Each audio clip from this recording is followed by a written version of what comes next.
Hey guys, down in Bexhill Beach, as you can see here, absolutely stunning day. Pretty windy though, but as you can see, offshore wind, so you've got the clouds going out to sea, and obviously the tide coming, the waves coming in rather.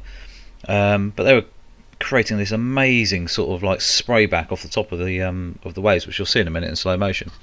So using the GoPro Hero 7 Black, just wandering around doing a time lapse there, and that worked quite well. It's just literally sat on the top of a wooden groin, no tripod or anything.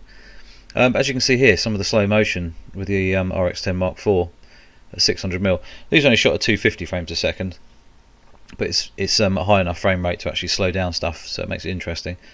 As you can see, there's a seagull flying and the waves just crashing in. It was awesome. It was just the way it was spraying off, and you'll see a closer view, and you can see the water, the sunlight coming through the top of the wave there, which looks really cool as well. And then almost like a double wave happening at the same time. The big one catching up the sort of smaller one as well. It was actually, I mean, it's a winter's day, but it wasn't cold. Shots like this are quite interesting, I find, because the way you've got the water coming through over like that, the wave with the sunlight coming from behind, just backlighting it, looked really quite interesting. And tumbling in places. Some of the waves were coming in really sort of clean and nice, and then you get ones like this which were coming in and it was just a complete mess. So just completely different in different ways of looking and things like that. So that was quite a bit different. And having the slow motion, I think it just adds just a dynamic view to a different world, really. You know, I'm stood there and it's just coming in constantly, smashing around. But the fact this is slowed down just makes it look interesting. It almost looks like I'm actually there, you know, right in it. But it's crashing around. As you can see here, further out now, so you can see them all cruising in. And as I get near the sort of there is some rocks and everything, just quite shallow, but obviously hitting off that, which is why it's all smashing, sort of a little bit messy, I suppose, compared to the bigger ones out in the sea. And then I started messing around with high shutter speed. Some of the shots you'll see in a minute are 1/32,000th of a second, just to literally freeze. It allowing me to keep at f4, but also to shoot into the light.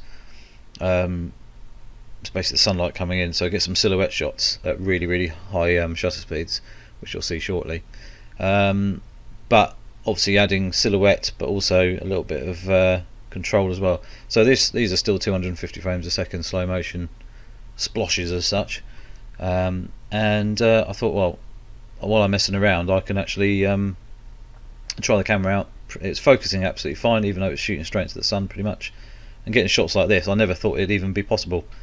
So it's 1/32,000th of a second, f4 at 600mm.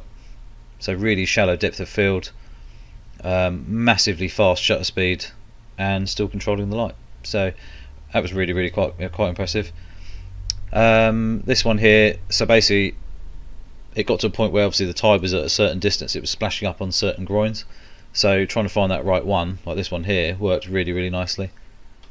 And with the light behind, you almost silhouette the water droplets, which works well. And this shot here, someone told me it looks like a monster coming out of the water trying to grab the groin kind of thing, which it kind of does. It's kind of a little bit spooky really, but that worked really well. I've got about 10 shots either side of that at 24 frames a second, so it's all about timing. And with this camera, you've got that burst rate is ridiculous, you know, so it does allow you to capture pretty much what you want to see. There you go. So backlit spray, heavily silhouetted wave there, just looks a bit different.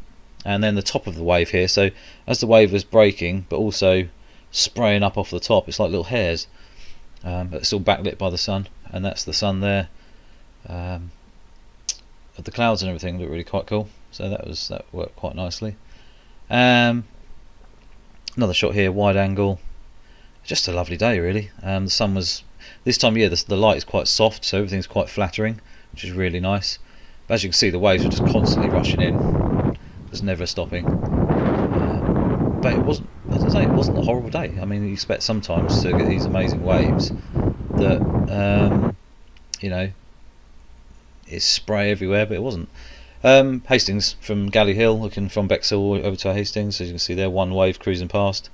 And obviously low sun this time of year, so you've got some really lovely long shadows. So there's this couple walking along the beach there, So you've got really long shadows, which obviously can look quite good. Seagull just looking at me right on the top of the cliff. Eye autofocus working absolutely fine. I had it working on a robin and a blackbird the other day, so that we definitely know it works quite well. Right, so this I used to call them lampshades because they kind of look like a lampshade, but obviously it's the end of a either a water outfall or a groin or something like that. So just looking at it in different ways. So looking at lit, and then obviously looking at silhouette with getting the right angle so the sunlight comes through the gaps, and you get a bit of starburst shooting f16. Worked quite well. So and just one more thing. This was kind of like a dynamic range little test, I suppose. As you can see there, I'm shooting into the sun, and I've brought up the shadows, so you can see that stone, that's the one that's got right in the centre of the picture. It's got a bit of a shadow going on there, but actually that was completely silhouetted, so it does show the dynamic range is pretty good. Can pull it up quite nicely, but also keep it well in control. At 24mm, you have got a little bit of distortion, as you can see there. Over to the right hand side, you can see the post sticking up out in the sea. That is actually straight up, so basically there is a little bit of distortion when aiming down at wide angle, but other than that it's pretty good. The horizon is still relatively level. I've not adjusted anything in the shot apart from the levels. So anyway guys, don't forget to subscribe, please click the notification bell. Have a good Christmas as well if I don't put another video up before then. Hopefully I will. Yeah, enjoy yourselves, and hopefully you get some new camera gear if you're hoping. I don't know what I'm going to be getting, but could be a little surprise in January. Anyway, have a good one. I shall